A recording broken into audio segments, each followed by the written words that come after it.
Satan.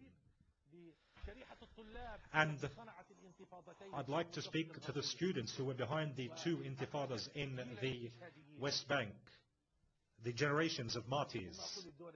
Then I told the Arab countries, I forgive all those who abandoned us and those who accused us.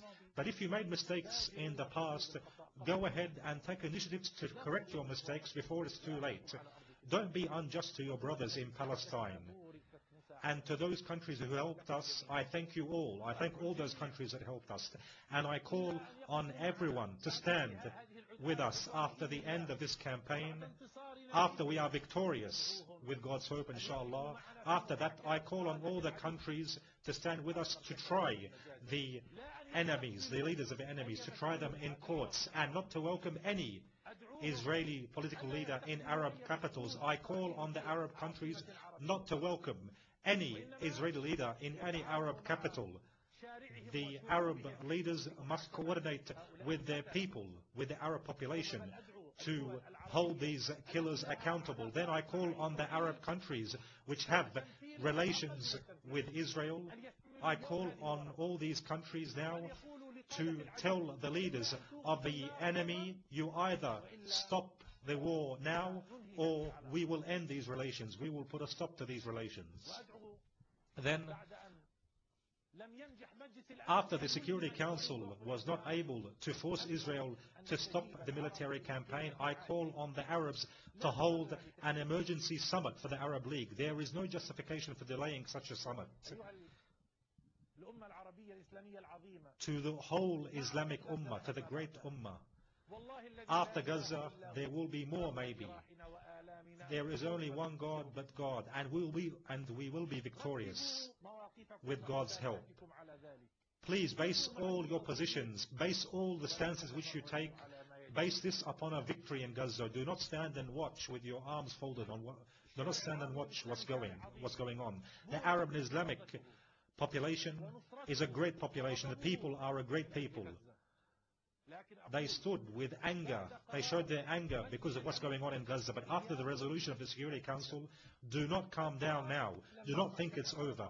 The resolution has not brought about any changes on the ground. Israel refused this resolution, Resolution 1860.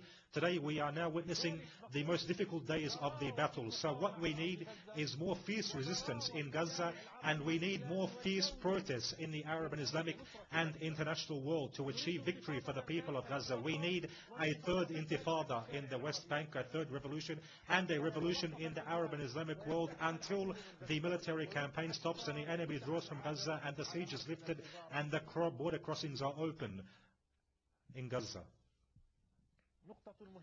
A very important point also, I'd like to call on the Ummah to stay stand by side, to show cohesion, to support the battle of our people, this just battle. We want cohesion. We want all leaders to stand side by side, all factions to stand side by side. We want Arabs and Muslims to be supportive. This issue, the Palestinian cause, concerns all of us, Arabs, nationalists, patriots, Muslims. So in spite of all what is going on, in spite of all these massacres being committed by Israel, unfortunately some are blaming the resistance. Some are saying that the resistance is behind the killing of the Palestinians. This is shameful. These are shameful words. What did this to our people was a settlement. What provided the atmosphere for the Zionists to better their reputation and to increase the wounds and to impose new facts, for example, such as separation or settlement activities, etc., etc. All of these problems, all of these issues happened during the time of negotiations. Do we have resistance in the West Bank today? But in spite of this, who protects our people in the West Bank? The resistance is protecting and fighting, especially because the war was imposed on us. We did not choose war. And so the resistance is our natural right. Resistance liberates and creates victory. But concerning martyrs and also casualties and victims, there is no war. Resistance cannot liberate without there being casualties and victims and martyrs. So it's better to bring victory, to achieve victory with martyrs and with victims, instead of having victims and martyrs without achieving victory. And God also says, were it not for God's support for the people and God's help for people stand side by side, mosques and everything would be destroyed. Resistance is what protects and not the contrary. Some now express fears that after all of these sacrifices, maybe the leadership of the resistance may collapse or make a settlement, for example. On the contrary, this very, very valuable blood, the blood of our women and children, the blood of our people, this blood will increase our cohesion, will increase our determination to achieve our aims. And so it is unjust, after all of these massacres, after this battle, it's unjust then to go and say, let's go to make a truce, let's go to make a settlement.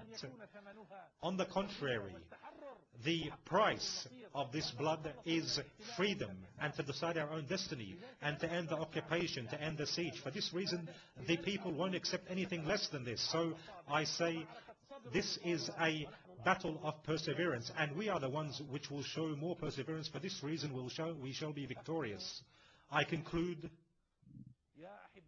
by saying the following. Our dear people in Gaza, peace be upon you. You are great people. Things might seem difficult now, but this might bring about a good future for you. This is the road towards victory and freedom. I say what was said by God in the Holy Book in the Al-Baqarah verse. Did you expect to enter heaven? And when you see the example of those who suffered before, those who suffered a lot, and then the Prophet said, those who believe, when are we going to see the victory, God's victory? God's victory is near. The Gaza of Hashim, the Gaza of Ahmad Yassin, victory is coming. Victory is coming with God's help. Because you, the people of Gaza, you, of course, brought about victory with your perseverance, with your reading of the Quran, with your going to the mosques. You, of course, always paid tribute and always prayed towards Allah and called for God's help. And for this reason, God will help you to achieve victory. For this reason, it was said in the Holy Book, you are required to fight. This might seem to be difficult for you, but some things which may be difficult could actually be beneficial for you, and God is more knowledgeable than anyone else. So I say in conclusion, be patient, show perseverance, always pay tribute to God.